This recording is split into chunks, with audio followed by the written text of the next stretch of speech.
Boa noite, boa tarde, bom dia aos nossos amigos aqui que nos acompanham nessa maravilhosa noite aí, dia 14, né, do hoje, dia 15, estou atrasado, dia 15 de maio, aqui agora são 19h02, agradecer a Deus pela oportunidade, agradecer os senhores aí que nos acompanham aí toda semana, quando a gente está tendo condições de fazer o programa.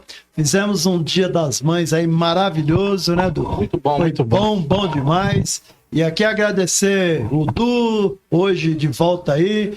Graças a Deus conseguiu resolver os problemas, né, Du? Graças a Deus.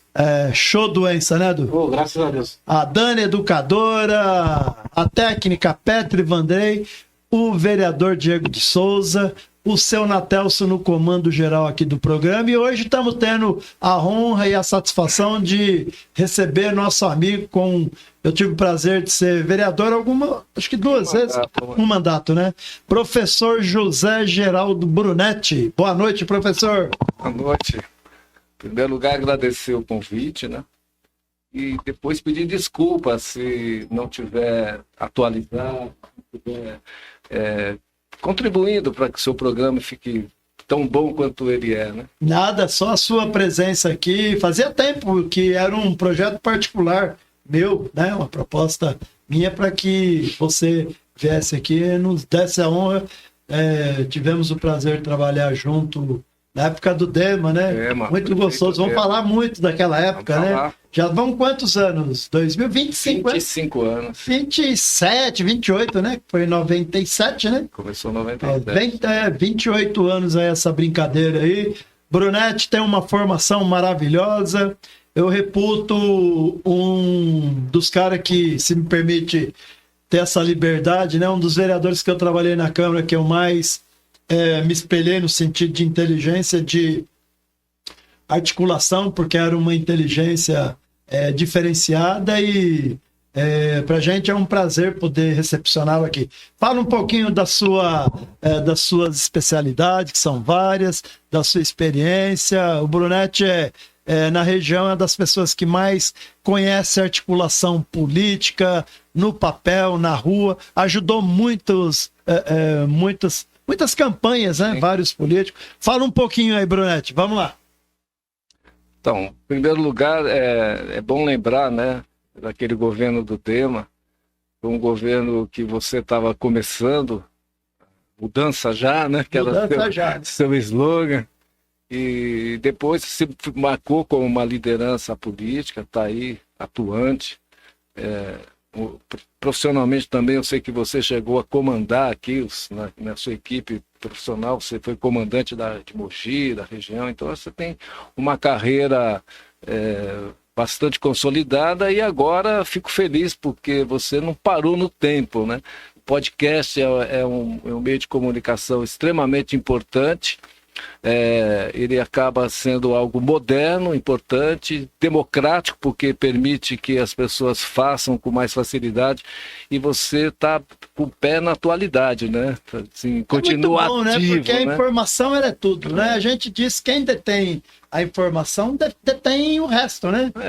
Mas além dessa característica de poder que está sempre a comunicação sempre considerada o quarto poder, tem o fato de você estar atual, né? Então isso eu te parabenizo, porque o que eu mais vejo com pessoas na nossa idade aí, com 67, 65, é parar no tempo, né? E dá uma tristeza, porque eu fico vendo pessoas que perderam a vontade de aprender, de inovar, de aventurar, né? Então as pessoas acham que acabou, e eu fico triste porque a vida é isso mesmo, né? Um eterno aprendizado, é uma continuidade. Então você está de parabéns, tá? Obrigado, Brunetti. Para mim é uma satisfação. Você me fala, fazer uma apresentação. Eu tenho 67 anos, vou fazer agora, né? Já tô com cabelo branco, não é porque eu pinto, não. Foi o tempo que pintou, né? E estou em Ferraz desde dos meus 4, 5 anos, né? Falei que para você até que eu morei aqui no Jardim do Castelo, verdade, depois... Que na Miguel de Bijorge. Foi para Vila Correia, cresci lá. Num momento extremamente complicado, numa cidade de periferia, ainda na periferia da periferia. Sem estrutura nenhuma. Sem estrutura nenhuma. Então era difícil para a gente ter informação. Pai e mãe de origem simples, né? Meus pais eles eram lavradores. Então, para eles, um filho que terminasse o 4º ano, o 5º ano de uma escola já estava suficiente. No máximo que meu pai imaginava que eu fosse aprender uma profissão no Senai. E era um modelo, né, da sociedade na época, em que um pai queria que um filho fosse para o Senai, arrumasse um emprego com carteira... Foi meu caso. Arrumasse um emprego com carteira assinada, e aí a carteira assinada naquele momento significava estabilidade das férias, do 13º, da aposentadoria, né? Então era o sonho. Meu pai, ele queria que eu fosse ajustador mecânico, e eu no fim acabei fazendo esse curso, mas não me identificava, né? E aí, sim, não era fui um bom aluno até a 8ª série, mais ou menos, com boas notas. Depois deu uma bagunçada na minha vida, foi um conflito terrível. Eu terminei o 2º grau eu tenho uma tristeza, acho que fui um aluno mediano, e infelizmente naquele tempo era muito difícil, as pessoas não têm noção do que era viver na ditadura, né? Então você não podia discutir, você não podia falar, os professores eram todos reprimidos, e a gente teve muita falta de orientação no sentido do que seguir na vida, do que ir para frente. Morando na Vila Correia com as pessoas com qual eu convivia, que eu trabalhava, eu não almejava muita coisa, né? Então foi por conta e risco. Meu pai e minha mãe, nesse sentido, não deu para trabalhar muito, mas era natural também. E eu acabei estudando, fui estudar engenharia, estudei engenharia química, porque eu achava que era... Eu olhava naquele tempo, você pegava o jornal e tinha a parte de emprego. E eu ficava vendo lá que engenheiro químico ganhava muito bem. Então eu acabei decidindo ser engenheiro químico, mas sem vocação, assim, gostava de exatas, né? Acabei fazendo um curso, estudei período integral, estudava bastante, mas numa escola que não era uma escola que talvez, se eu tivesse condição, eu faria, né? Eu estudei em Mogi das Cruzes, na UMEC, engenharia química, mas se eu tivesse uma orientação, eu queria estudar numa escola de potencial melhor, tal. Enfim, aí acabei não trabalhando como engenheiro, virei professor por um período. Depois eu fui estudar sociologia, né, ciências sociais. Acabei me formando cientista social. Depois eu me especializei em marketing político eleitoral, me especializei em gestão pública municipal.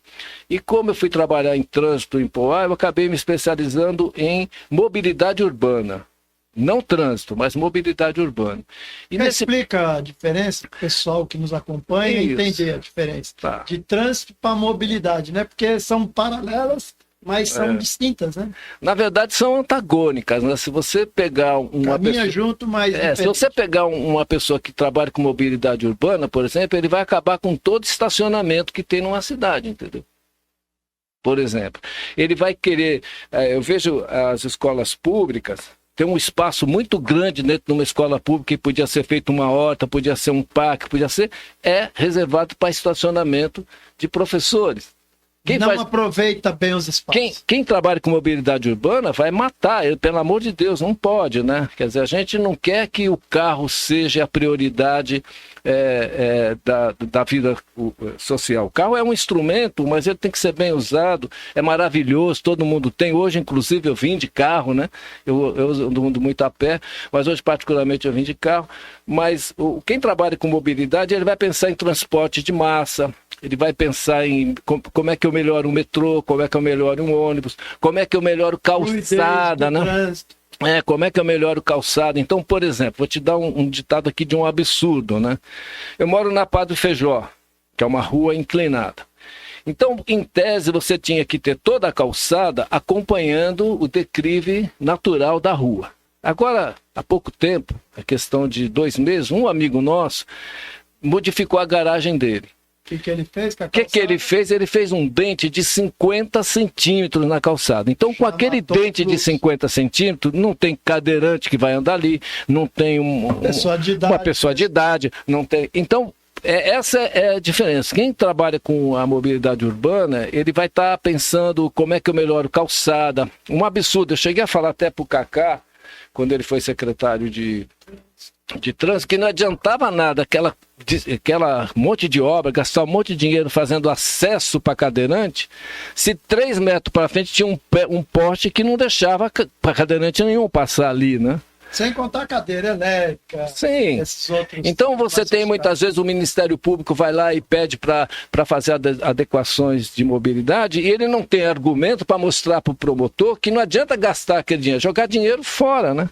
Entendeu? Todo o contexto. É todo um contexto. Ali, o local. Mas infelizmente também, assim como no Brasil, acho que teve momentos históricos importantes quando se faz o Estatuto das Cidades, que foi uma luta. O Estatuto das Cidades é uma luta que vem da década de 40, da década de 50. Quando o Brasil começa a se urbanizar, você tem todo um movimento, toda uma discussão para melhorar as condições urbanas. Isso vai engavetando, engavetando. Em 88, pela primeira vez na Constituição, você tem 2 artigos que vai falar de Estatuto da Cidade, do direito à cidade, e você vai, 20 anos depois, em 2000, você publica o Estatuto da Cidade. Eu, quando vi aquilo, eu gosto muito de urbanismo, tal, mas fiquei feliz, falei, puta, agora esse país vai entrar nos eixos, né?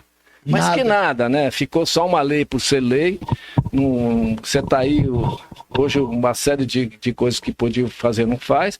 Aí, quando você vem o Estatuto, depois, futuramente, né, quando vem a Lei de Mobilidade Urbana, eu também fiquei extremamente feliz com isso.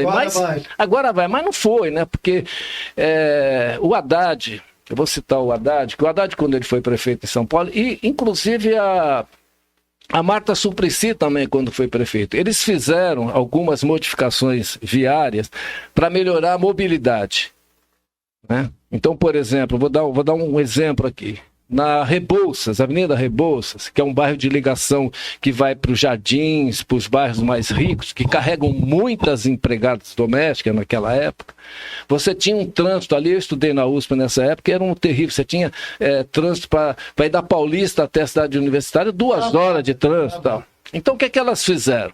Elas fizeram corredor de ônibus, para beneficiar a empregada, aquela pessoa que estava ali no ônibus, que era o pobre. É o pobre que estava no ônibus, não era o rico que tinha o carro lá. Mas o que aconteceu? Onde andava 5 carros, passou a andar 3, porque 2 eram para os ônibus. O ônibus ficou super rápido, você vai agora em 15 minutos, mas para o carro aumentou o trânsito. O que as patroa falava para as empregadas, essa prefeita não vale nada, porque agora é o trânsito, não sei o quê. E aí o que acontece? Por falta de entendimento, a empregada que foi beneficiada, na hora de votar, não votou na continuidade da Erundina, ou da Marta. Porque não era uma atitude politicamente que dava voto, né?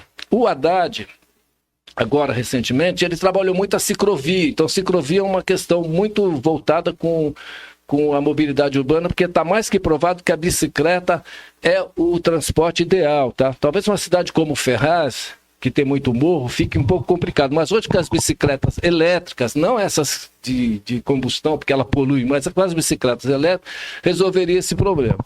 Então o Haddad fez um monte de ciclovia, ciclofaixa. O que acontece? O eleitor também vai lá e massacra ele. Porque onde eu ponho uma ciclovia, o que eu acabo? Eu acabo com o estacionamento também, né? Sim. Certo? Então, você tem uma sociedade toda voltada para o uso do carro, porque a indústria automobilística é forte, tem muito dinheiro, junta com a indústria do aço, com a indústria do petróleo. Porque a indústria automobilística é um complexo, não é só o carro, é o ferro, é o motor, é o óleo, é a borracha. É acessório. Então, é muito forte, investe muito dinheiro. Você tem uma sociedade voltada para o uso do carro e o pedestre, né? Então, o direito à cidade, aí voltando, juntando tudo já, o direito à cidade continua, trava.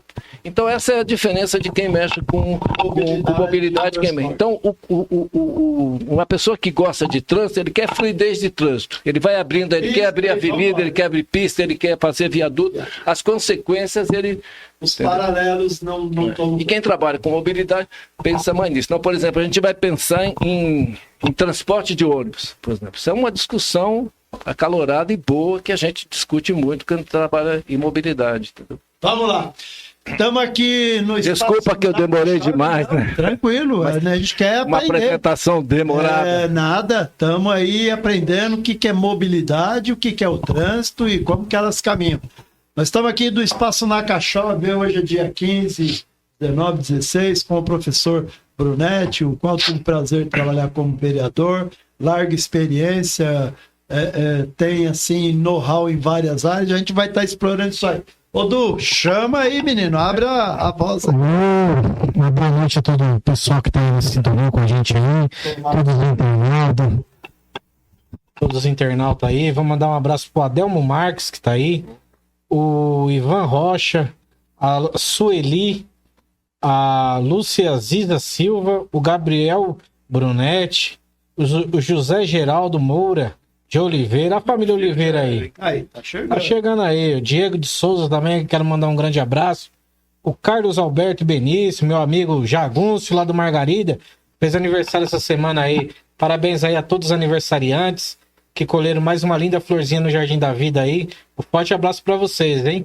Mandar um abraço também pra Janaína Moreira, pra Anne, grande pastora Anne. Glória a Deus, hein, Anne? Tá aí na sintonia. Ricardo Coimbra, também mandar um abraço. Pro Abílio Leite, pra Patrícia Lima. Mandar um abraço também lá pro Vander Macedo, meu amigo Vandinho eletricista. Esse é perigoso. Gente boa demais. Mandar e já endossa aí também um abraço pra professora Débora, né? Que deve estar junto aí, né, Vandinho? Prepara a janta aí pra professora Débora. Tira ela da cozinha hoje, amigão.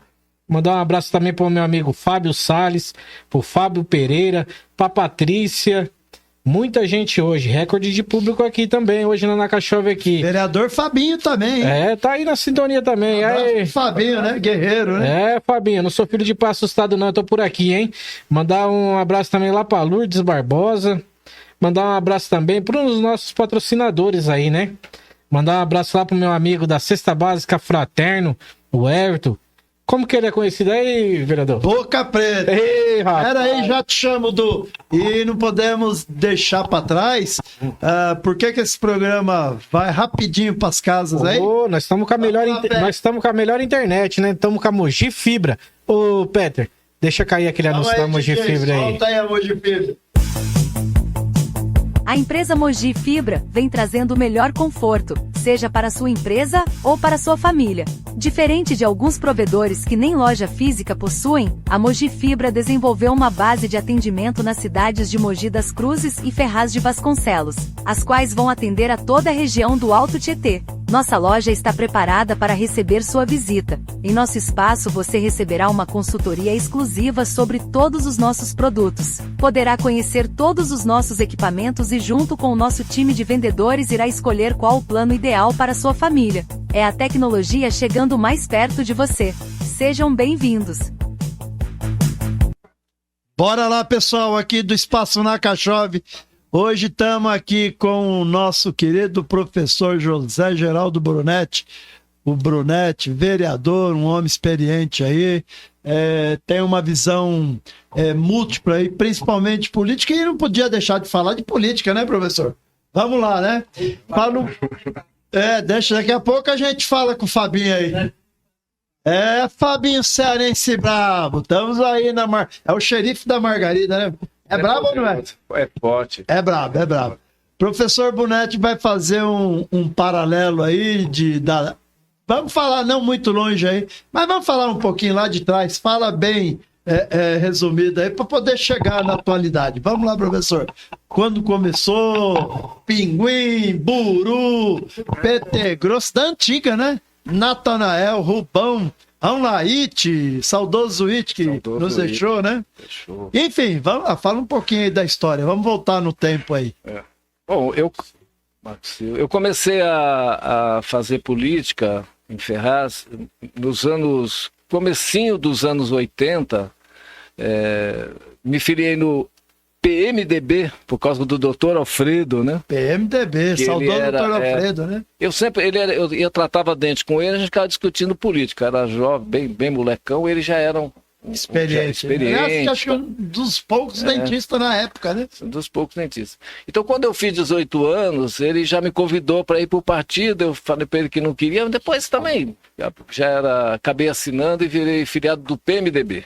Mas o meu já tinha uma simpatia mais para a esquerda, né? Já tinha uma questão mais à esquerda. E aí acabei não militando muito no PMDB, quando o Saraiva... Então, olha a confusão que foi esse PT, né? O Saraiva vai montar o Partido dos Trabalhadores, o Valdemir, né? Que ele acabou falando aqui e tal.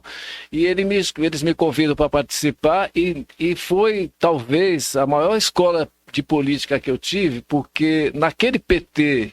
que esse eu considero o PT raiz lá dos anos 80, em Ferraz, eu vou te falar quem era, participava da executiva para você ver a grandeza. Tinha um pastor da Igreja Luterana, ele não era pastor em Ferraz, mas era o Oneide Bobsin. Foi a primeira pessoa a vir para Ferraz, ele veio fazer o mestrado aqui na PUC, e ele escolheu Ferraz como base, na verdade, a Vila Margarida do Fabinho, porque naquela época, isso em 80, a Vila Margarida era no Brasil o lugar que tinha a maior concentração de evangélicos.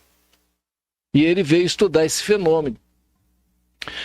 Mas uma pessoa extremamente culta, brilhante. Então o Oneide era do PT, a mulher dele, que era uma professora de história, agora esqueço o nome, dava aula no Edir também, era minha colega no tempo, eu dava aula no Edir, ela era professora de história do Edir.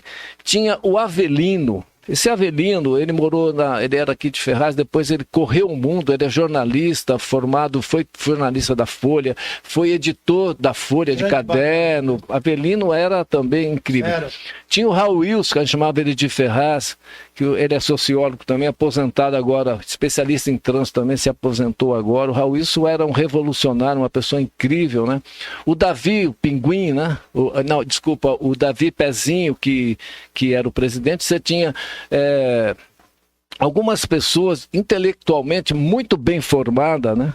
Ao lado de trabalhadores. Tinha o Expedito, que foi candidato a prefeito da Margarida, tinha o Pinguim, tinha o professor Pezão.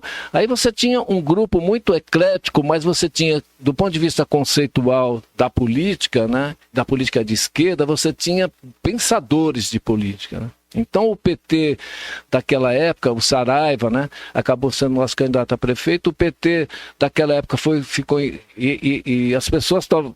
Quem não sabe disso, né? Na época da ditadura, naquele momento, quando começa a abertura, você só podia votar em um partido, né?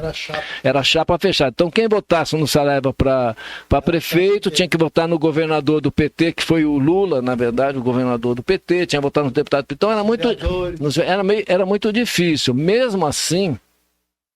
E o PMDB estava em alta, né? O Macoto ganha estourado com o PMDB, os vermelhinhos, né? Ele e o Alfredo ganham a eleição. Em segundo lugar ficou a Arena. Eu não me lembro agora quem foi o candidato a prefeito. Eu sei que em terceiro, nós ficamos em terceiro lugar. E no estado de São Paulo, aquele ano, o PT elegeu 4 vereadores e um era o Pinguim aqui de Ferraz, né? Então essa foi a minha primeira experiência. Eu acho que foi uma grande escola, porque tinham pessoas que eram de esquerda, que pensavam a sociedade mais justa, mais humanitária, do ponto que a gente imagina, e era bem... mas aí, por conta de estar participando disso, a gente conhecia mesmo, né? Você tinha lá Buru, Natanael, PT Grosso, Rubão, você tinha o Caetano, né? Que faleceu agora, bom, enfim, né? O Ademir Inhan. Você tinha um grupo aí de pessoas que eram... E aí que está a diferença, né? Que ele me perguntou agora como é que eu vejo hoje aquele momento. Era muito mais amador, né? As pessoas saíam candidato a vereador, o salário era pouco, não era pelo salário, as pessoas gostavam de fazer aquilo. Mas a cidade era muito pequena também, né? Você tinha 60, 70 mil habitantes, os problemas eram outros. O maior problema que a gente tinha em Ferraz naquela época era fazer asfalto, né? Tá, não tirando seu raciocínio aí, mas vamos nos transportar aqui para 25 anos depois. Aí, 30 anos depois, 35, quase 40 anos. Não quero tirar seu raciocínio, mas você falou uma coisa que eu, hoje como advogado, eu combato muito. Você falou que naquela época eu estava no Exército, em 82, a gente estava saindo de um período que, segundo o pessoal entendia que era uma ditadura, né? Era um regime militar. Fechado. Né? Fechado. Você falou uma coisa muito interessante e eu gostaria com a sua sapiência, sua experiência, de fazer um paralelo. O que nós vivemos hoje, principalmente em função da liberdade de expressão, você tem como fazer uma dosagem, fazer um paralelo?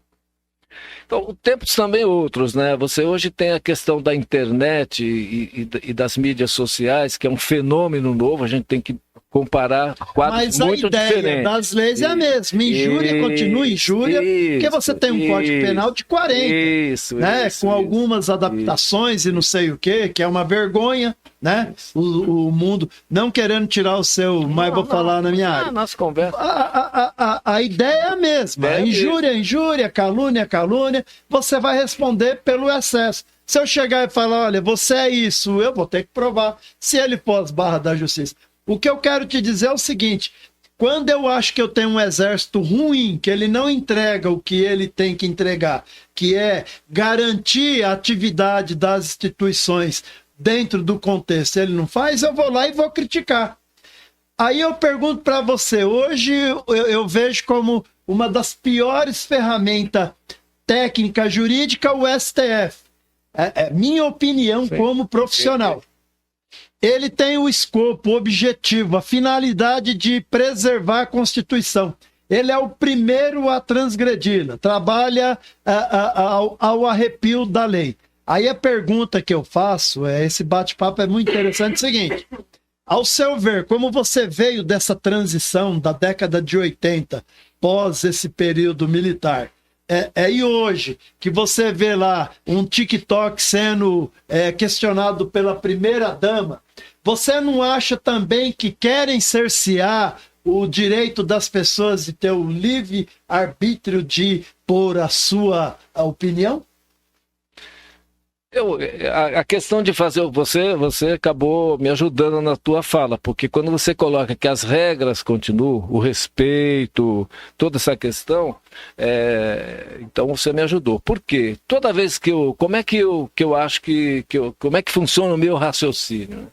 Toda vez que eu tenho um debate, e esse debate é conflituoso, que é um dilema, porque vou te dar a oportunidade de ter várias interpretações. Concordar e discordar. Eu sempre me norteio, eu começo a fazer uma pirâmide de importância. Então, por exemplo, nessa questão, a minha pirâmide começa na Constituição. Está lá, Constituição.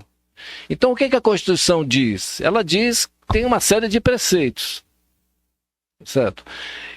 Então, tudo aquilo que eu acho que conflita com a questão que está na Constituição, eu tendo a concordar, e é por aí que eu vou. Então, nessa questão que você está me falando, das liberdades, eu acho que a pessoa tem mesmo a liberdade, até o momento que ela conflita o que está lá, né?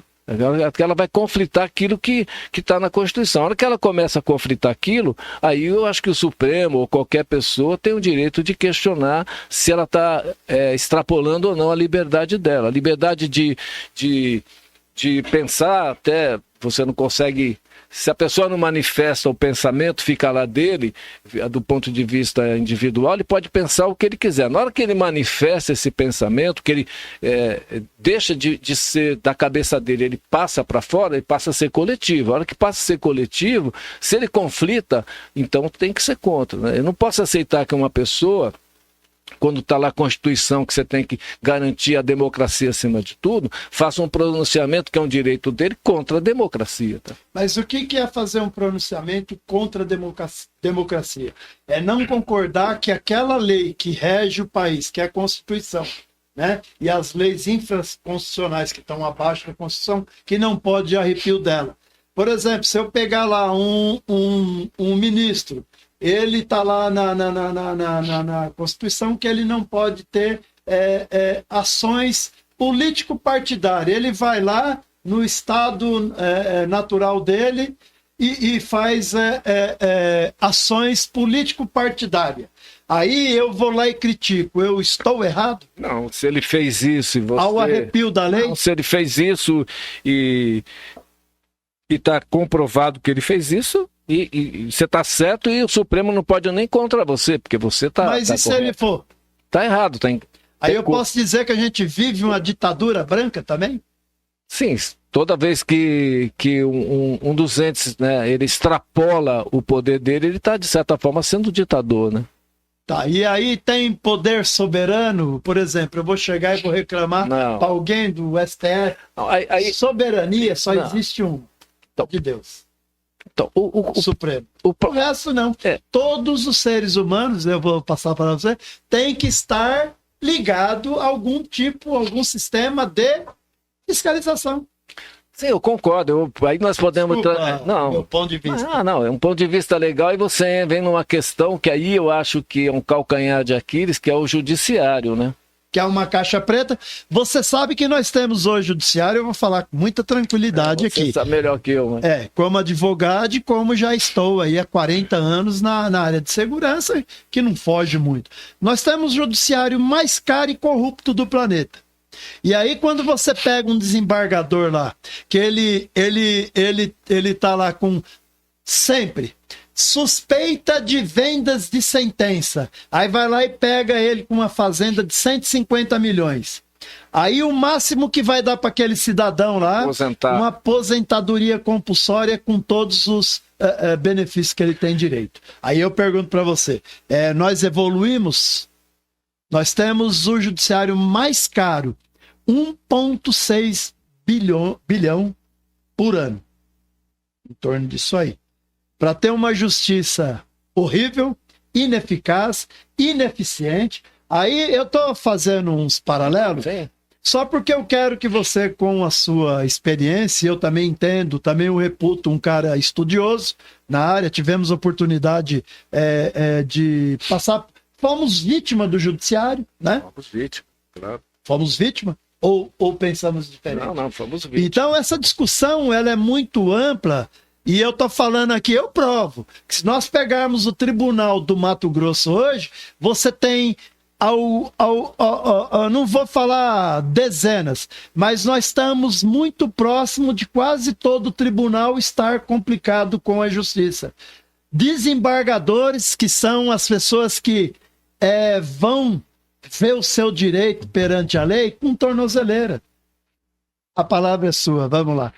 É que a gente está entrando num campo difícil, e para mim é mais difícil ainda porque eu não trabalho na área, mas eu sempre... Mas o senhor é estudioso. Mas eu sempre achei, particularmente, que o pior dos poderes que tem no Brasil é o judiciário, sempre.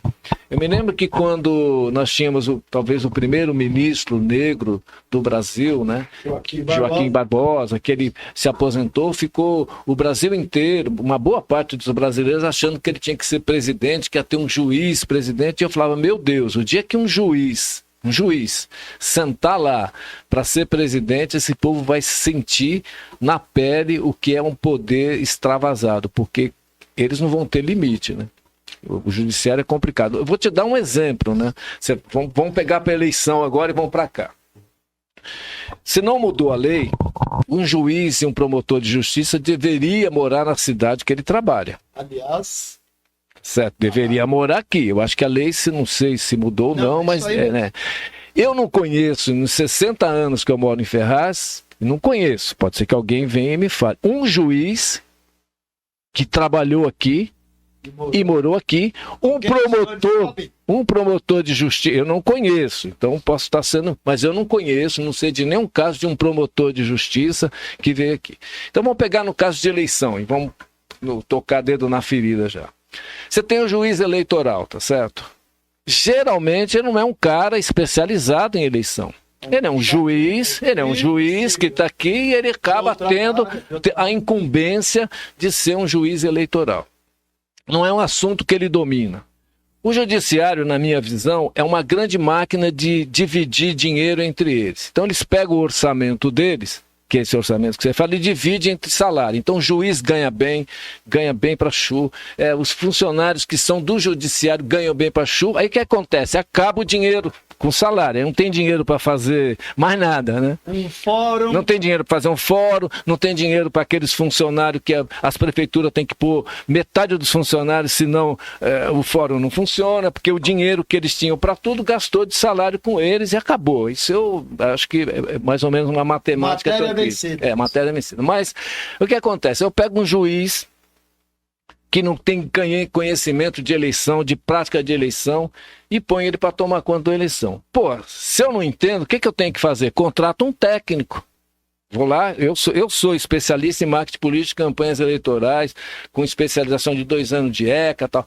Pega um profissional que tem essa qualificação, contrata esse cara, paga esse cara, para esse cara fazer aquilo que você não sabe. Mas como não sobra dinheiro, aí eles é o juiz eleitoral. Aí o que acontece? Ele não mora aqui, ele não anda aqui, ele não vai aqui, ele não conhece a população, ele não vai ver um debate, ele não vai ver um comício, ele não conhece o candidato. Aí chega, ele fica lá. Se alguém denunciar, ele faz. Se não denunciar, a eleição é tranquila. Então, eu vou dar um dado aqui, assim, matematicamente, né? O custo de uma eleição, que é o custo oficial que se anuncia. É porque a própria justiça limitou isso, né? A justiça fez pegou alguns anos, fez um apanhado do que se denunciava, do que se declarava e fez um patamar de eleição. Eu vou afirmar aqui como técnico, o custo de uma eleição é pelo menos 10 vezes mais do que está no limite lá. Muito mais. Certo? Mas como...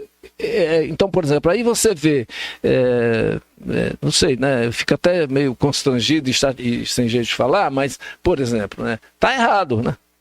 E aí eu fico imaginando, e é esse judiciário que diploma e diz quem vai ter, que vai poder... Vai ou não assumir. Né? Então, eu acho que, por exemplo, o judiciário eu acho complicado. Por exemplo, só para você ter uma ideia, né? É um medo que eu tenho, mas... aí você me falou, quem contrapõe isso, né? O conceito de soberania...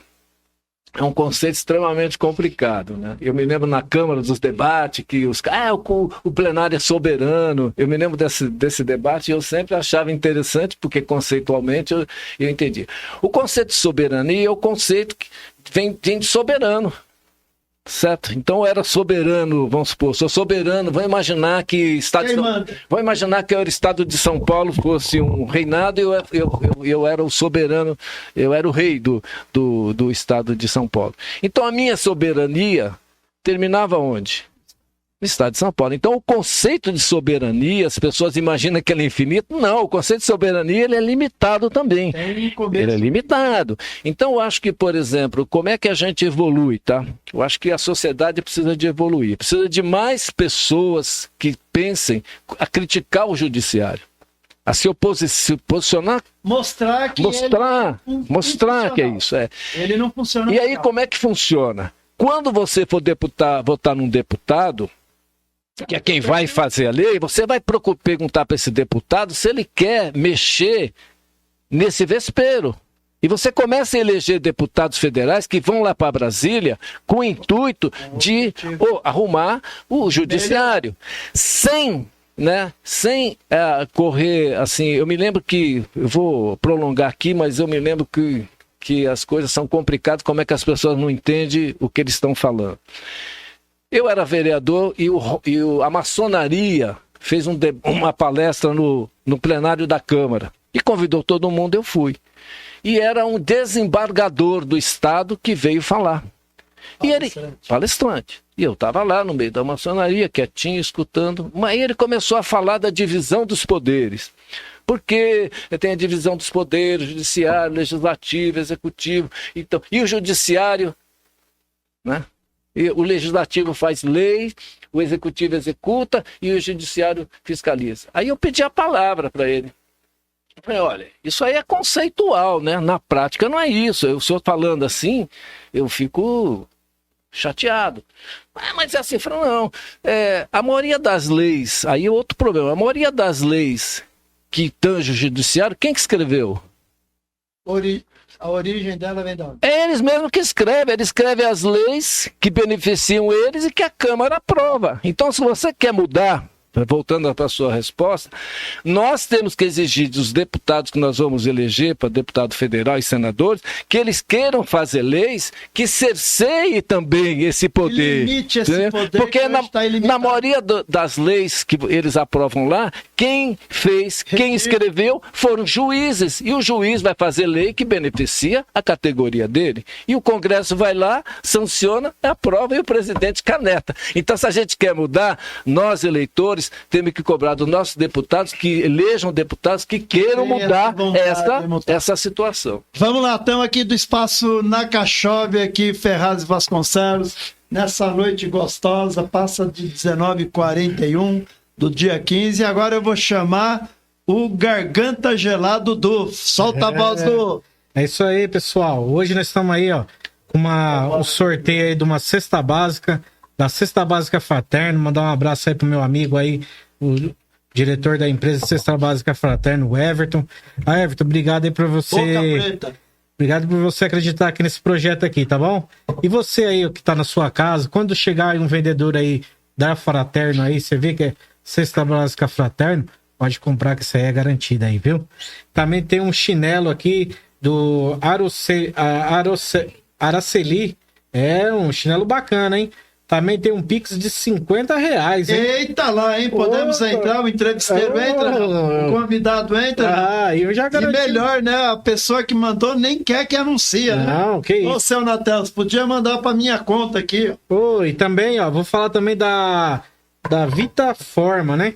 Lá da doutora Rosália. Tá com dor na coluna, vai ontem? Vai lá, doutora Rosália. O joelho tá pra lá e pra cá. Vai virar jogador. O Juninho, que tá meio ruimzão lá, né? Que só reclama. Não, né? não dá pra... Não quer nem agarrar no gol mais. Tá ruim o negócio. O negócio tá difícil. Obrigado, viu, doutora Rosália, por dar 3 limpezas de pele. Ô, Dani, aí sim. Quem quiser fazer uma limpeza de pele bacana, tem um espaço muito bonito ali próximo a Baxman ali, ó. Uma clínica ali especial ali, ó. Vai fazer a limpeza de pele. Espaço maravilhoso, né? Bacana demais. Vai fazer a limpeza de pele, lá também tem pilates, tem bastante coisa aí pra mulherada, pros homens também, ficar em forma. E também quero mandar um abraço lá pra Monique Sorvete. Eita lá, hein? Ela é tudo gargantinha gelada aí, a Simone, a Silmária, toda a galera que tá aí, ó, da Monique Sorvete aí, ó, tá na tela aí, ó. O Peter já colocou aí, ó. A vida com sabor, Monique Sorvete. Eles é em família, né? É a família maravilhosa lá. Deus abençoe. Uma família bacana aí. Essa família aí abraçou a conselheira Dani, abraçou também o nosso vereador Diego de Souza, o qual faz parte aí dessa família aí também, aí, ó. Tá junto com esse pessoal aí, né? E hoje eles estão doando aí, ó, 3 milkshake. Tudo gargantinha gelada, milkshake da extrema qualidade. Também tem uma casquinha lá de pistache. É tudo coisa fina, hein? E também tem uma camiseta aqui do Projeto Nakachove, né, não, Peter? Aquela camiseta diferenciada aí, ó, pra você tá desfilando, tá passeando aí com a camiseta bem legal. E aí, Roberto, ó, tem um recadinho aí, ó, aqui, ó, o papel aqui, ó. Papel, vamos lá. Isso, aqui ainda tá no papel aqui. Ainda. É lá do meu amigo Fabinho, lá da Vila Margarida. Mandou um recado aí pro professor Brunetti. Como é que é? Vereador Fabinho está pedindo para o Brunetti contar amigos presos, amigos sentados ali no aterro sobre o céu. Você foi buscar essa lá do fundo do baú, né? Vamos lá então, daqui a pouco o Du volta aí. Então tem uma rodada de 50 mangos aqui, é isso, Du? Isso mesmo. Roberto, 50 reais lá. Hoje tá na roleta, hein? Seu Natel se abriu o coração também, mandou uma camiseta show, né? Chique, nós podemos entrar na camiseta? Não? Falou que nós estamos tudo nós proibido. Nós estamos entrevisteiro, convidado, nós estamos tudo fora, Bruno. Tá feio. E também tem a milkshake, né? Tem 3 milkshake. A doutora Rosália resolveu abrir o coração também. A doutora Rosália é a nossa patrocinadora hoje, chefe aqui, porque, ó, 3 limpezas de pele de qualidade. Sim, é só na doutora Rosália lá na Vita Forma. Vamos lá, e a pessoa tropeçou. Foi lá naquele campo, deu um bico lá, tipo o Diego com os unhão tudo pra fora. Aí vai lá na Furou a chuteira. E encravou a unha. Onde que ele vai, Du? Vai lá na Mitico, lá. Na Mitico, a Podologia Mitico. Aí e a Pamela, que não tava enxergando nada. Onde que nós vamos mandar ela? Manda ela na Ótica Carol. Pamela, vamos pra Ótica Carol. Pessoal, essa noite gostosa com o professor Brunetti, tirando umas conversas do baú, né? Essa aqui é de longe. Era do Angelim. Do Angelim. Não quero tirar seu raciocínio, você estava lá só para... É um tema muito legal e eu quero trazer, inclusive você, convidar mais uns 2 advogados, discutir justiça, porque nós temos que reclamar, né? Não é possível nós continuarmos com um modelo de justiça falido igual esse. Como advogado eu falo para você que eu me sinto às vezes vergonha. Mandar um abraço também pro Marcelo Deara, que está nos acompanhando. Legal. Doutor Ricardo, meu mestre, Doutor Carim, ganhamos mais uma, né, Doutor Ricardão? Doutor Carim, aí pode preparar, né, Diego? Aquele pastel de palmito lá que sexta-feira nós vamos passar lá, se não vamos. E com razão, né? Tá contente, né? Pastelzinho. Não é, o pastel, a massa maravilhosa. Eu tive, deixa eu... Não, aqui. Fica à vontade, maravilhoso. O Carim é um amigo pessoal, querido, a mãe dele foi minha professora de química, né? Era uma engenheira química, uma cientista maravilhosa, sabia muito de biotecnologia. Foi a primeira pessoa a me falar de soja, né? Era uma pessoa incrível. E eu de vez em quando vou lá no Carim. E a qualidade dos produtos que ele usa, eu fico falando, mas Carim, comercialmente você não vai ganhar dinheiro. Ele pega farinha de primeira produto. Eu falo, mas você é louco? Como é que numa empresa comercial que a pessoa monta para ganhar dinheiro, não é que você vai pôr produto ruim, mas você pensa produto padrão médio. O Carim põe produto de primeira. Eu não sei como é que ele está ganhando dinheiro. Mas é maravilhoso, né, Diego? Mas por isso que um pastel melhor. Não, por isso que é incrível, porque aí ele estava todo empolgado com as máquinas que ele quer fazer, mas eu fico pensando do ponto de vista comercial, né? Claro que você faz conta, porque põe todos aqueles produtos, né? E o preço tem um limite, né? O mercado é cruel. Se ele vai cobrar um preço aquele pastel dele, eu acho que uns 5, 6 reais mais caro pela qualidade. Então, mas vale a pena. Do Carim você vale come, a pena. Eu não sou muito de massa não, mas é maravilhoso. O pastel do Carim vale a pena. E quero agradecer o Dr. Ricardo, né, Diego? O Dr. Carim, o Cícero, nosso amigo Cicinho, e a gente só tem bons advogados. E eu quero agradecer tanto o meu mestre, Dr. Ricardo, como o Dr. Carim, me deu a oportunidade de fazer uma defesa oral junto ao Tribunal de Justiça. Legal. Então, Deus que abençoe vocês. Espero ter ajudado com muita humildade. A gente só estava no meio de férias, né? Os caras são os papas do direito, mas o amigo é tanta confiança que a gente foi buscar o resultado. E mais uma aí, doutor, dentre tantas outras que virão. Fala, Du! E você falando de direito aí, dessas coisas bacanas, quero mandar um abraço lá pro meu amigo lá, Marcelo Deara, lá o pessoal do trânsito. Também aproveitando, mandando para um outro xará, outro Marcelo lá. Mandar pro Marcelo lá da Ecoterapia, não é isso, Diego? Poxa, um abraço pra ele, né? Um grande ser humano, né? Bacana acompanhando hoje. Pessoas do bem, gente também com o nível de trabalho hoje que estamos aqui, de trabalho Marcelo. Aqui, professor Brunetti, Roberto de Souza, dando uma aula de política aqui, dando uma aula bem bacana. Bora lá, pessoal, estamos aqui nesse bate-papo muito animado aqui com o professor Brunetti e a gente está retornando para as bases, 40 anos mais ou menos, né, professor? Vamos lá, então. Fabinho tá enchendo o saco aqui. Fabinho, acho que ele vai te pegar na saída aí do programa, viu?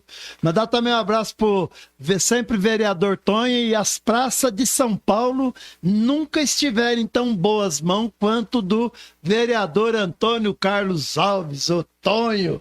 Esse é brabo. Professor Brunetti, depois a gente responde essa pergunta aí, que nós vamos estudar um caminho aí. Como advogado, eu vou buscar uma solução. Aguenta aí, Fabinho, que você vai ter resposta.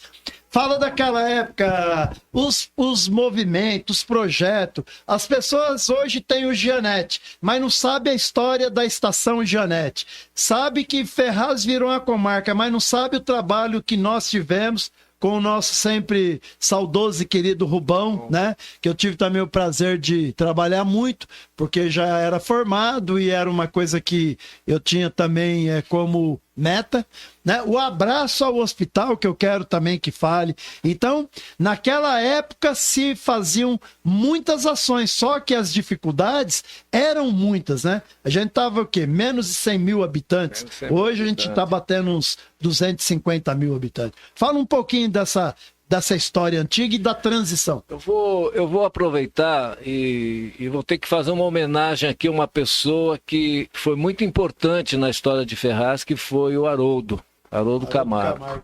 Haroldo Camargo, ele morreu agora recentemente com a Covid. Infelizmente, né, ele não quis tomar vacina também, parece que ele não quis tomar vacina, mas ele acabou perdendo a vida na Covid.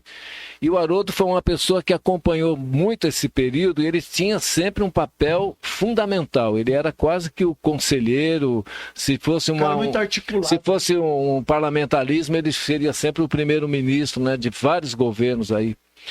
Então, essa era uma época complicada, que a cidade tinha pouco recurso. Mas vou pegar o governo do Angelim, já que essa... Seu Ângelo, mandar um abraço para Ângelo, Fernando, né? o Juninho Castelo, para toda a família. Já que essa provocação, essa fala do Fabinho aqui tem a ver com o Ângelo Castelo e com a pracinha ali da Vila Correia. Nossa, né? quadra. Nossa, quadrinha, né? Mas era uma brincadeira que o Ângelo fazia comigo. Sadia, né? Mas quando o Ângelo assume o mandato dele em 89, né? O segundo, né? O segundo, mas olha que momento histórico que o Brasil está passando, né? Você teve a Constituição de 88. Nada, né? A Constituição de 88, ela teve um pêndulo municipalista.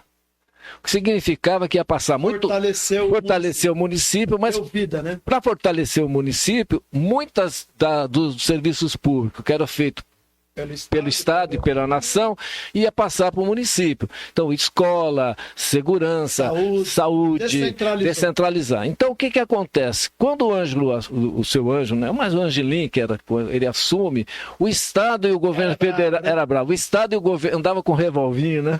O Estado e o governo federal começam a mandar recurso para o município. Então, começa a vir mais dinheiro para o município. Só que os serviços ainda continuam sendo feitos pelo Estado e pela União. Então foi um momento também de transição, onde o município começou a ter um pouco mais de recurso, mas imediatamente depois o governo vai cobrar. Então muita gente, eu me lembro que fala assim, quando fulano entrou, a cidade tinha, a prefeitura tinha 800 funcionários, quando ele saiu tinha 2.500. Mas tinha 2.500 porque a lei obrigou a ter 2.500 funcionários. Um percentual com funcionalismo. Então não é nem que tinha que gastar um percentual, é que a educação passou a ser do município. O município vai ter que contratar professor, a saúde passou do município, merendeiro. Então, na verdade, assim, você deixa de ter um município pequeno do ponto de vista administrativo e passa a ter um município que tem uma população de 60, 70 mil habitantes, mas tem responsabilidade para 70, 80 mil habitantes, né? Tá? Funcional. Então, tanto o prefeito como os vereadores, a partir aí de 88, 89, eles tinham que ter consciência dessa responsabilidade que mudou. E muitos não tinham, tá? Então, foi um momento de transição. Infelizmente, os políticos não estavam preparados para esse momento, nem o Angelim, nem a Câmara, quanto Câmara. Eu quero dizer a administração ainda estava fora de contexto, né? A gestão pública era uma palavra que não se usava, ninguém sabia o que era gestão, então ainda estava muito naquela concentração que o prefeito mandava e fazia o que ele queria e os vereadores ficavam oposição à situação, mas não tinha muita força. A Câmara vai começar a ter força legislativa a partir desse momento. Então é um momento extremamente importante. Eu estava nesse momento, eu fui até o relator da lei orgânica do município na época, né? Foi até uma honra, o Natanael que me deu essa incumbência, né? E a gente trabalhou isso, mas... E funcional, né? Porque mexeu-se muito pouco, muito pouco. Eu, quando presidente da Câmara, eu também olhei, adequamos algumas coisas, mas o centro dela... A ideia é muito boa. Então, aí que eu quero te falar, né? Aí que você me pergunta dos municípios, dos movimentos, e eu quero dizer para você por que deu espaço para ter tanto movimento, tá? Porque tinha um buraco, na verdade abriu uma lacuna, e quem teve consciência disso foi atrás e buscou. Então eu me lembro que eu, assim, já tinha estudado sociologia, já tinha um bom conhecimento, eu percebia isso. Você não consegue falar para as pessoas, mas eu sabia desse momento. E tinha o Juraci, tinha o Jorge Pinheiro, meu querido, sempre saudoso Jorge Pinheiro, e eles me apoiavam assim, né? Embora... Você era o mas eles apoiavam. Então, e o Juracy, agora tem que fazer uma homenagem, o Juracy é o político que eu conheci que mais enfiou a alma na política. Ele é um político de alma. Ele se doava. Então, quando você falava em qualquer coisa, o Juracy, quando entrava, ele nem respirava. Era uma loucura, né? Eu era muito na minha, muito acordado, mas o Juracy entrava corpo ar. Então, a cidade estava com muito problema de segurança. Mandar um abraço, né, pro Juracy Ferreira, Ana, né? O baiano, né? O baiano de Brumado. Então, a cidade estava com muito problema de segurança. Foi a primeira vez... Nós fizemos um movimento, eu e o Juracy, foi a primeira vez, tinha a cadeia, lembra? Uma confusão. Foi a primeira vez que olha, para vocês terem uma ideia, só em 1990, um secretário de Estado veio em Ferraz. Foi a primeira vez, nós trouxemos na Câmara de Ferraz, um secretário, que era o secretário de Segurança do Estado, que eu não me lembro mais o nome, para discutir a questão da cadeia. De 90, acho que... Não me lembro mais. Pedro, não sei das quantas, do Fleury, né? Eu não me lembro, mas eu me lembro que nós trouxemos esse secretário, nós fizemos comércio, então, por exemplo, eu me lembro que nesse movimento de segurança, a gente saía na rua com a perua de som, pedimos para os comerciantes fechar a porta. Muita briga com o seu Ângelo, né? Muita briga com o seu Ângelo. Com o revólver 32 dele, nervoso, né? Saudoso. Pedia para os comerciantes baixar a porta, e foi um baita de um movimento, trouxemos o secretário, a partir daí ele caminhou lá uma questão de segurança, melhorou o efetivo, né? Não tinha companhia aqui, não tinha nem batalhão. A gente tinha um destacamento. Mas não tinha nem batalhão ainda. Não, batalhão não temos até hoje. Nós estávamos com um pelotão, depois um destacamento, depois com muito trabalho, que você também participou de alguma coisa, né? Até que numa reunião eu fui convidado a sair, né? Que o secretário de segurança falou que polícia, tudo já estava com colete. E era o Goldman que arrumou. Lembro que eu estava do lado. Eu fui convidado para sair da reunião, porque o senhor falta com a verdade, porque eu sou polícia, olha que peito.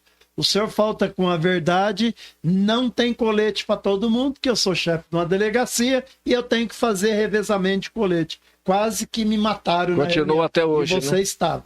Né? Então, para o senhor e para a senhora ver que a importância de trazer o professor aqui, que está contando um pouquinho da história de Ferraz. E vamos adiantar um pouquinho? Vamos. Fala das conquistas. O abraço ao hospital, a comarca que Ferraz é dependente, né? A questão, acho que a estação de trens, né? A gente tinha, para quem não se lembra e para quem não sabe da história de Ferraz, tinha as peruas, né? Que o Parque São Francisco tinha lá mais de 100 peruas, uma perua que fazia... controle. Que fazia o transporte do Parque São Francisco até Guaianazes, porque Guaianazes tinha mais trem e mais linha de ônibus. Então era uma loucura. E aí a necessidade de ter uma estação de trens. A gente ainda tinha CMTC nessa época? Não, já tinha. Acho que ainda tinha. CMTC vai até Erundina. Está acabando nessa época, mais ou menos. Ainda tinha CMTC. Mas era uma loucura e a gente começou a brigar por aquela estação de trens. Ninguém acreditava. Nós tivemos uma reunião em São Paulo, onde eu acho que aquela reunião foi decisiva. E eu, por conhecimento de engenharia, consegui definir, porque tinha lá no papel Estação Lajeado, era esse o nome, mas não tinha nenhum estudo, talvez as pessoas não tenham noção, mas para você interferir numa linha de trem, para tirar uma estação, para fazer uma bifurcação, é muito caro e é muito difícil a questão de segurança, de logística, de segurança. Então não tinha nem estudo, tinha um papel lá escrito Estação Lajeado e nós convencemos lá aquele dia, eu, o Juracy e vários moradores do Parque São Francisco que foi com a gente. Eu convenci o cara a fazer um estudo de quanto custava para pôr os equipamentos para fazer a estação de trens. E ele fez esse estudo. Quando chegou lá em São Paulo já estava... Aí o Goldman, né? O grande padrinho, né? O Goldman vira ministro dos transportes e ele vem em Mogi dar uma palestra. O Juracy, quando viu aquilo, ficou louco, alucinado, foi lá em Mogi, na universidade, lá na palestra, e catou meio que o Goldman pelo colarinho e e aí, a partir dessa conversa que nós tivemos lá com o Goldman, e mostrando, né? O Goldman falou, mas não tem nada. Não, tem um estudo. Aí tinha aquele estudo. Como tinha aquele estudo? Foi a semente. Né? Aí foi a semente, tanto que o custo da estação, que na época era de 2 milhões, se não me engano, era muito pequeno perto do custo dessa parte de sinalização, entendeu? Então nós conseguimos ali, mas foi uma luta, 4 horas da manhã, a gente com um caminhão de som acordando o povo, eu me lembro que eu ficava berrando lá, nós entramos uma vez dentro da linha de trem para parar os trens, foi uma baita de uma confusão, fazia a caminhada, né? E eu fiz isso contra a FEBEM. E com isso são propostas diferentes. E com isso saiu a estação de trens e hoje é uma realidade que muita gente não sabe, né? Graças àquela estação de trens desenvolveu toda aquela região, né? Toda a região aí já virou uma outra cidade. Mas vamos falar também do abraço do hospital, que isso é importante. Abraço do hospital e tornar Ferraz uma comarca também, sim. Que começou também lá com você. E vamos lá, o professor, só um minuto, a gente volta nesses outros. Estamos prontos para o sorteio? Então,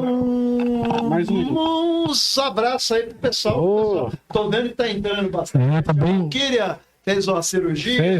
Vamos dar um abraço para ela lá. Vai lá, Dudu, é com você. Queria também mandar um abraço aí para todo mundo que tá na sintonia aí, o pessoal do Dia das Mães. O Dia das Mães foi especial aqui na Nakachove. E estamos preparando o quê? O dia? Mas você também não aguenta nem guardar segredo, né, Roberto? Desculpa, poxa, isso aí não era para falar. Não era para falar agora que o Dia dos Pais vai ser prêmio. Bom. Vai, o Dia dos Pais vai ser o mesmo dinheiro, eu vou guardar segredo. Que é isso? Por isso que eu sou entrevisteiro oficial. É isso aí, então vamos lá, ô Peter. Vamos sortear um gargantinha gelada lá da Monique Sorvete lá, ó.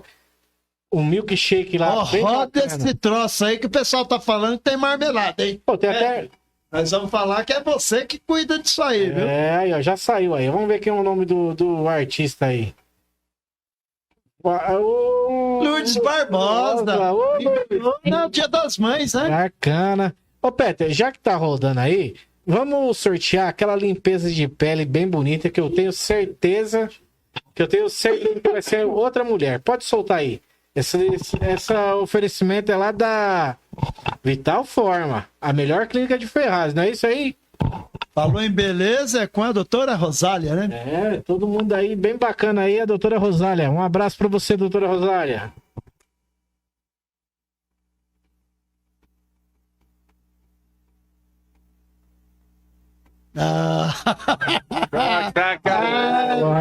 Essa aí é da casa, hein, meu? Tá nulo. Pode voltar aí. Se os maridos ganharem, né? Mandar um abraço também pra esposa, pros filhos, né? Na hora certa, hein? Patrícia Fábio. Vamos lá. O Fábio e a esposa. O Fábio lateral que joga no Avenida tem um aniversário hoje dele. Parabéns, Fábio. Deus abençoe. Olha o presente aí, ó. Você não ia dar um presente pra sua esposa no dia do seu aniversário? Ô, Peter, tem mais um tempo aí pra nós sortear mais um sorvete aí? Então vamos lá, enquanto... E no final tem 50, né? E tem uma cesta básica. Nós podemos entrar, não? A diretoria falou que não. Aí tá ruim, né, Brad? Vamos pedir as contas aí, Brad. Faz um sorvete, né? Faz um sorvete. Pelo menos um sorvete, né, Brad? Sorvetinho. Já cai bem.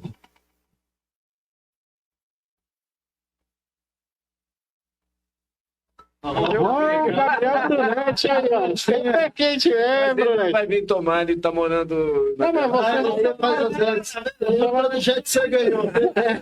Todo jeito você ganhou. É lá na Casa de Carnes Fone, lá. Tem a Monique Sorvete ali, na entrada do calçadão.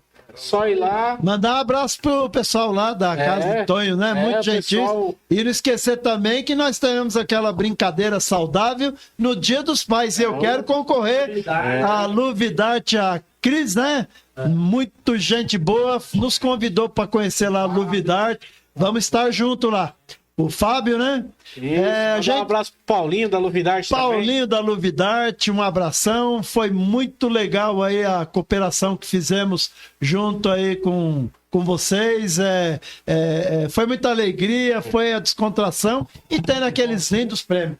Vamos lá, tem mais alguma coisa? Vamos lá. Vamos soltar mais uma limpeza de pele aí. Da Então vamos lá, doutora Rosália. Vital Forma. Doutora Rosália tá abrindo a mão mesmo. Glória a Deus, doutora Graças Rosália. a Deus, né? Porque a mulher é meia, né? Mandar um abraço pro meu amigo Montenegro, hein? Janaína Moreno. Olá, Janaína. De pele, hein, Janaína? Aí sim, hein? Eu também quero mandar um abraço aí, Roberto, pro meu amigo Montenegro, lá da rua Jaco Zanqueto, tá fazendo aniversário também. E aí, Montenegro? Montenegro. Forte abraço, aí, meu irmão. Deus abençoe, parabéns. Valeu, você sabe que nós somos feijão da mesma concha, hein? Um grupo de peso. Vamos lá então, vamos dar sequência aí com o professor Brunetti aqui do Espaço Nakachov, nessa noite gostosa, e o bate-papo tá tão bom que não dá vontade de parar não, viu? Vamos lá, vamos falar agora do abraço na maternidade, que foi uma loucura, né?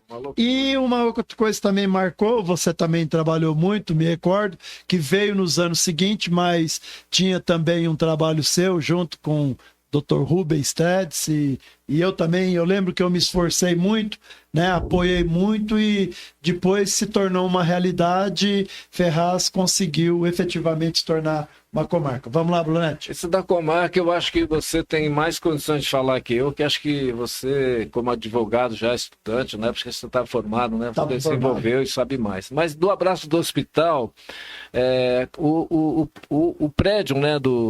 Onde funciona o regional, né? Era um prédio muito velho, ainda aquele prédio que o doutor Osíris tinha feito, rampa, né? Tinha rampa, era uma confusão toda, mas era um hospital bem equipado.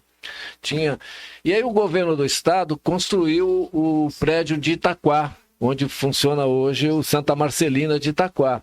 Então tinha o prédio bonito, prédio novo, mas não tinha equipamento. O que o secretário de saúde da época e o governador estavam fazendo? Eles iam pegar todo equipamento, tomografia, todos aqueles equipamentos caros e fundamental para ter um serviço de qualidade, iam levar para Itaquá e basicamente acabar com esse hospital, fica só uma retaguarda. Quando nós ficamos sabendo disso, nós fizemos um movimento, arrumamos um carro de som na época, um carro de som bonito, com bandeira do Brasil, não sei se você lembra, que me emprestou Era até... a época do Boca de Ferro, né? O pessoal ia pegar um microfone. Isso mesmo. Aí ficamos eu e o Juraci na rua, e mais o grupo todo, mas falando eu e o Juraci que a gente foi mais, mas vários vereadores, acho que você também, quando podia, você também trabalhava, né? Tinha outra atividade, mas a gente, quem podia, ia pra rua, e a gente pra rua chamando o povo para fazer um movimento, para dar um abraço em torno do hospital, para poder fazer todo o movimento, e o PT falando que era sacanagem, que era pra ir, que era malandragem nossa, que não ia ter nada disso. Eu me lembro que foi na época o PT da cidade entendeu que a gente estava sendo leviano, né? E começou a fazer uma campanha contra, mas graças a Deus nós conseguimos tanta gente naquele movimento que nós demos um abraço mesmo em torno do hospital. Diversas autoridades, os meios de comunicação da região, tudo cobrindo, até imprensa, televisão. Colhemos, acho que mais de 12 mil assinaturas. Aí tivemos uma audiência com o secretário de saúde e eu me lembro que o Bezerra, que era deputado estadual, né? Ele que encaminhou, que ele é médico também, né? Ele que ajudou a fazer lá o encontro com o secretário. Nós levamos todo aquele material e conseguimos, né? Então, demorou um pouco mais para abrir o hospital de Itaquá, até o governo poder fazer o mobiliário e equipamento, e nós permanecemos com o hospital, que era aquele prédio. Posteriormente, né, tendo o hospital aqui, o governo foi obrigado a fazer um prédio, né? E aí nós acabamos... Então, graças àquele abraço do hospital, nós temos esse hospital regional do jeito que é. Porque provavelmente, se vai para lá, acabava esse hospital, nunca mais voltava. Né? Então foi um momento, acho, uma conquista histórica, né? Legado, né? Um legado. Que poucas pessoas não sabem, né? Porque não está nos anais da história da cidade. Né? Chega e fala os grandes lutadores, e eu coloco você, coloco o Juraci, o próprio Jorge Pinheiro. Né? Teve toda uma gama, o quanto que o doutor Alfredo, prefeito Angelim, né? Ângelo, foi maravilhoso também, né? Abriu, a cidade começou a dar um up, né? Ela começou a evoluir. Mas vamos lá, para não cansar os nossos amigos que nos acompanham. Nós temos mais os R$50, né? Não, tem mais uma cesta básica. A cesta básica, nós não vamos se alongar muito, não. Uma coisa que te marcou muito politicamente, além dessas conquistas, que você entende que foi muito... Aquela coisa que você faz e te marca positivamente. Eu acho que era a forma como eu, como vereador, conduzia meu mandato, né? Eu tinha um gabinete muito aberto. Até hoje eu vou, né? Pô, o gabinete ser um gabinete que misturava gregos e troianos, né? Tinha religiosidade, tinha cultura. Mas eu acho que o que eu mais gosto, assim, de lembrar, se fosse pensar aqui agora, além dessa questão de sincretismo religioso, cultura, foi como vereador, né? O que a gente fez para a cultura da época, né? A gente criou Marcou, né? Porque a gente fazia uns eventos de cultura muito legais, assim, para a época, né? Até lembrar do Hélio Tonalese agora, que falecido e querido, né? A gente fazia muita coisa na área de cultura, que era uma área que eu gostava muito, e tinha o meu estilo de trabalhar como vereador, que eu achava assim, que eu nunca fui governo, né? Nunca fui oposição, nunca fui governo, eu tinha uma independência, linha, né, eu tinha uma independência e aquilo que eu entendia que era válido eu apoiava. Eu me lembro que no caso do Dema, né, quando ele teve aquela questão do aumento do imposto, que ele, de uma vez ele quis aumentar muito, não que não precisasse, mas de uma vez era um absurdo, e eu me lembro que nós fizemos todo aquele movimento contra o aumento de imposto, acabou não aprovando, depois a sensibilidade. Acho que um político, ele precisa ter essa sensibilidade, né? Ele tem uma ideia, ele propõe, ele percebe que aquilo não deu certo, não vai fazer um braço de ferro, né? A sensibilidade de ouvir a equipe dele, de ouvir as pessoas, de ouvir a população, e ele acabou não fazendo aquele aumento, mas foi simbólico, né? Então, eu acho que foi um momentos que eu estava presente, eu acho tranquilo, marcou. E o que você, hoje, você como uma pessoa estudiosa de política, né, um técnico, como que você analisa essa projeção desses últimos anos na política penazense? Qual a expectativa que você tem? Porque daqui a 3 anos e meio, mais ou menos, nós temos outra eleição. O que você espera? Qual o quadro que você vislumbra desenhando? Olha, para mim, do ponto de vista de cidade, uma das grandes, talvez uma coisa que vai marcar a história da cidade foi a eleição do Gambale para deputado estadual, tá? Foi um momento marcante, e eu não apoiei o Gambale, não votei no Gambale, mas quando ele se elegeu, eu fiquei muito feliz e eu fiz questão de ir na posse dele. Eu fui de trem, peguei o ônibus, desci lá, caminhei, depois para voltar até ganhei uma carona. Mas para eu lembro que eu fui de condução, fui sozinho, mas eu fui na posse dele e fui no gabinete dele lá, dar os parabéns para ele. E eu me lembro que o Kaká, na época, estava lá com ele, estava fazendo uma entrevista e perguntou para mim, veio perguntar, o que você acha que foi? Eu falei, olha, a cidade de Ferraz, quando ela vai se constituir lá na emancipação, a cidade de Ferraz não tinha nada, né? Tinha uma população de 5, 6 mil habitantes, não tinha sede, não tinha cadeira, não tinha mesa, não tinha nada. E não tinha receita nenhuma, não tinha dinheiro nenhum. E passou assim muito tempo. Então você tem um momento histórico que é a emancipação do município, é um município que vai capengando, com um pouco de recurso que o Estado manda. Quando o Macoto ganha e faz a transformação da cidade, expande e começa a industrializar, que o Macoto foi uma revolução. Então aí você pode dizer que você de fato tem um município, porque você tem uma população, você tem um poder político e você tem dinheiro, recurso. Então acho que tem emprego, tem dinheiro. Então o Macoto para mim foi o governo Macoto, aquele período do Macoto foi um período em que o município vai se constituir de fato como município, porque ele passa a ter dinheiro. Não o suficiente, porque é uma cidade que não tem tecnologia de ponta, que não tem indústria de ponta, não tem know-how, não tem royalty, não tem nada. Então, sempre o nosso dinheiro é pouco perto das necessidades. Então, acho que são dois momentos fundamentais. Quando o Gambale se elege, para mim também é um momento fundamental, que se constitui uma possibilidade da cidade mostrar que ela existe também politicamente. Politicamente. Por quê? Porque o recurso do governo do estado, quando vai ser dividido, já vai ter o dedo do Gambale mandando dinheiro para Ferraz. Então, sabia que isso tem era... voz lá no... Tem voz. Então, eu sabia que isso significava um incremento de recurso para a cidade. Então, com esse incremento de recurso, a cidade teria mais recursos e a possibilidade de melhorar a qualidade de vida das pessoas que estão aqui, independente do partido que ele está ou não. Então, me parecia que isso era um momento importante. Eu vejo que hoje, né, a irmã dele está aí, depois ele se mostra também ser um bom articulador político, né? Ele se mostrou ser um bom articulador político, conseguiu eleger a irmã dele, pelos caminhos que eu não sei se vale a pena discutir agora, mas é longo e é demorado, né? Mas, assim, não me agrada, assim, não me enche os olhos o governo da prefeita. Tá? É um governo que convenceu a população, foi reeleito, teve uma máquina eleitoral muito grande, com muitos vereadores, com muita gente. Eles conseguiram agregar uma equipe muito grande do lado deles, então mostra a competência que eles têm também de articular. Teve mais receita, nisso o Gambale está cumprindo o papel dele como uma pessoa da cidade, né?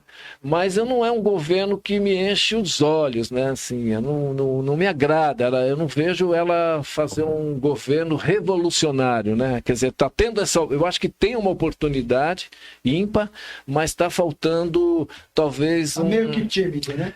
Eu não sei se é timidez, talvez falta arrojo, falta projeto, né? Ganhou, mas não tem um projeto de cidade. Quando não se tem um projeto de cidade, você não consegue caminhar, né? Então vai tapando buraco ali, vai tapando buraco ali, mas eu sempre, quando eu vou dar uma consultoria para quem quer me contratar para ser marqueteiro, eu faço uma pergunta que eu vou falar para você agora, que eu falo para os caras. Primeira coisa que eu falo para você, você quer ser candidato a prefeito, não quer? Então, que cidade você quer deixar daqui 4 anos se você ganhar a eleição? Essa cidade que você tem que me falar, né? Se você não tem um projeto de cidade, daqui 4 anos, o que você vai entregar? Talvez pior do que... Não é nem isso, mas talvez você não tenha um projeto. Quando você não tem um projeto, fica difícil você se organizar para buscar o resultado. Então, acho que isso ela ganhou a eleição, está de parabéns. Eu vejo que ela faz um governo que eu diria um arroz com feijão bem feito, né? Mas não é um governo que enche os olhos, que faz aquilo que eu esperava de um governo de jovens, né? Porque a juventude é uma questão muito complexa, né? As pessoas acham que o jovem é porque é novo, né? E muitas vezes você tem jovem de 100 anos que é mais jovem que esse de 30, 35. Então, quero te dar um exemplo aqui que me deixou muito triste. O Centro de Convenções. Certo? O Centro de Convenções é uma obra velha. Já nasceu velha. Se tem arquiteto nos escutando, o projeto de arquitetura horrível. Não aproveita a base. Ele podia ter feito já começar basicamente no segundo andar, para você poder usar toda a parte de baixo, um projeto arrojado, enfim.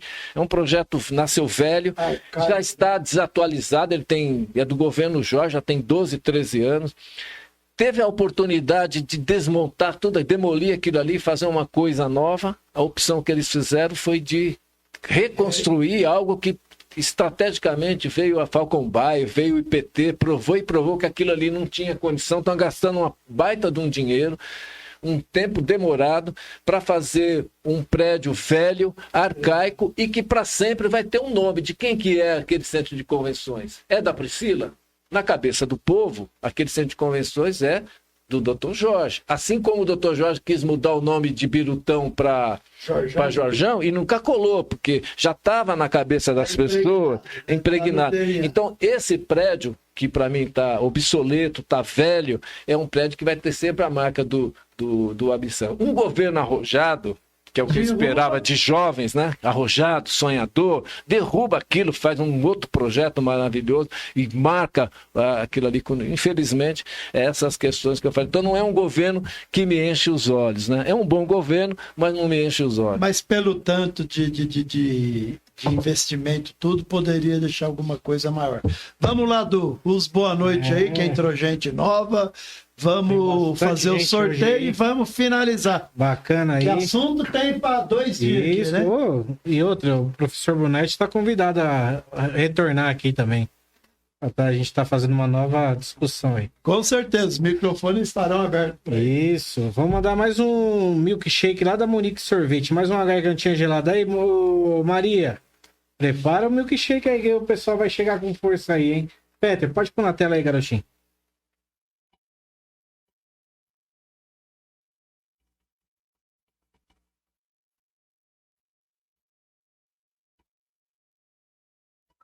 Antônio dos Reis. Vamos lá, Antônio.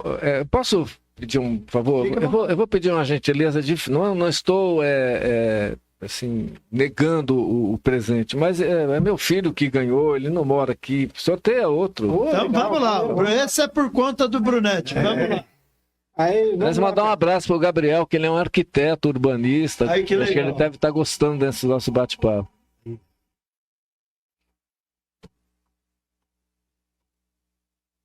Ana Batista, aí, ó. Não, Severina Severino. Manso. Severina Manso, hein? É o tiozão lá da rua. Eita. É isso aí. E agora, vamos mais uma limpeza de pele lá para deixar o povo lindo, hein, Peter? Você sabe de quem que é essa limpeza de pele, ô Roberto Souza? É lá da doutora Rosália, Isso. Vital Forma. Isso, doutora Vital Rosália. Forma.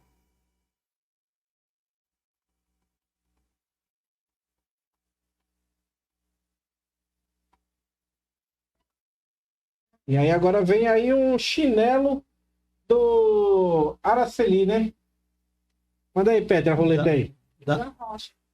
Aí, Ivan, parabéns aí, São Paulino aí, ó. Por esse chinelo, por esse milkshake aí, ó. Mas Não, é a limpeza de pele. limpeza de pele, Ivan.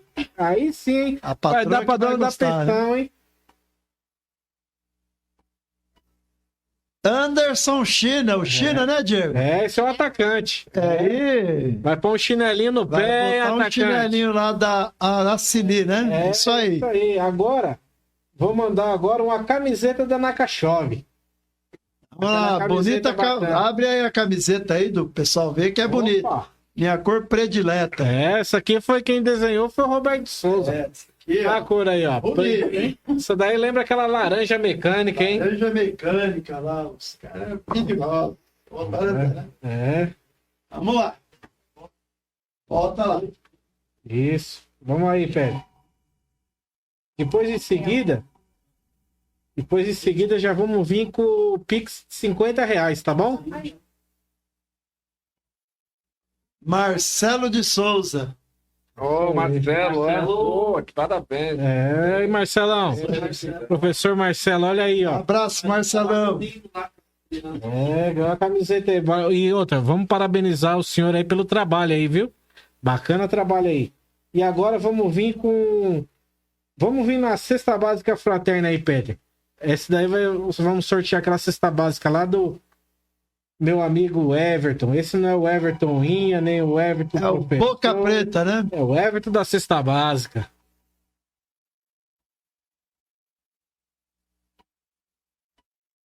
Fábio Salles. Ô, professor.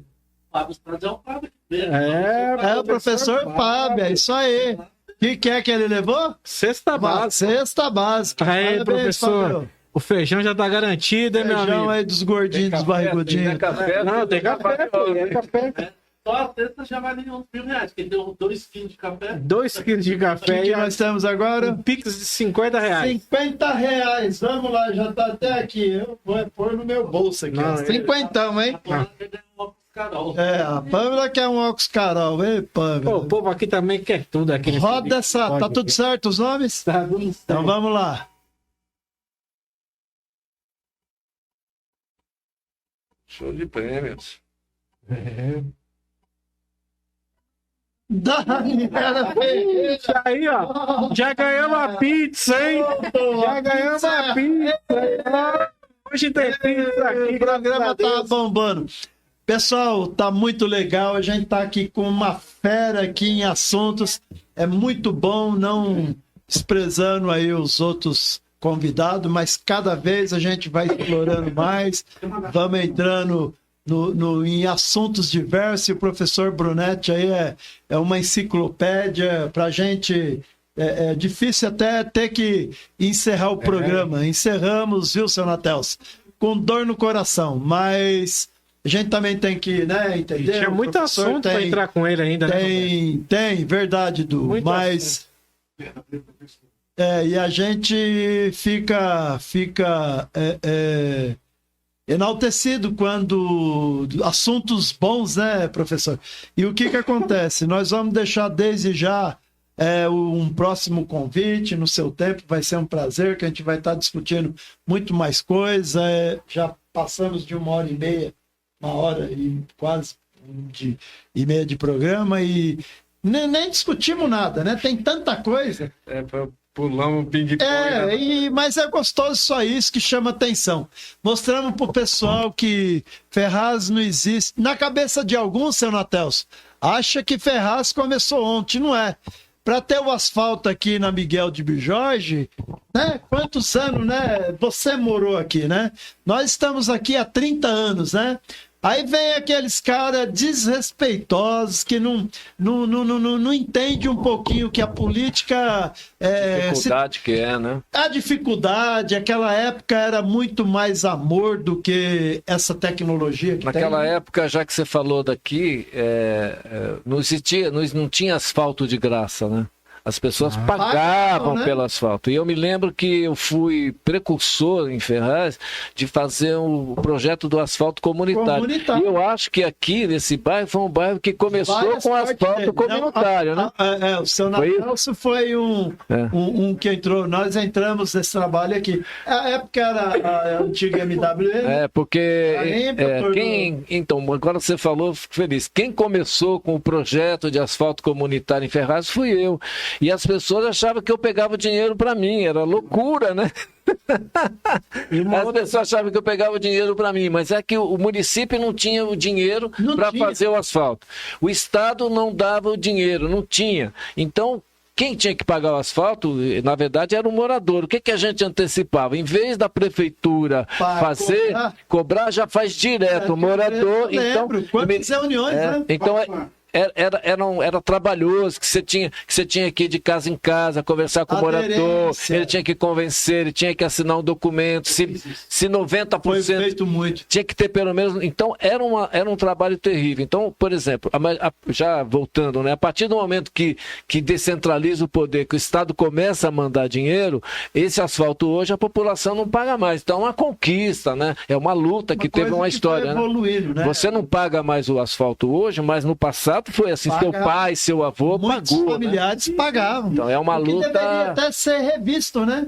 Hoje, se o município pudesse devolver esse dinheiro para a população, era justo, né? Eu acho difícil porque era um contexto difícil. Naquele momento eu não tinha. Eu sei, mas não deixou da população pagar uma coisa cadê? Que em tese é obrigação do Estado. Vamos pegar o vereador que está aí e ver se ele mexe, de repente...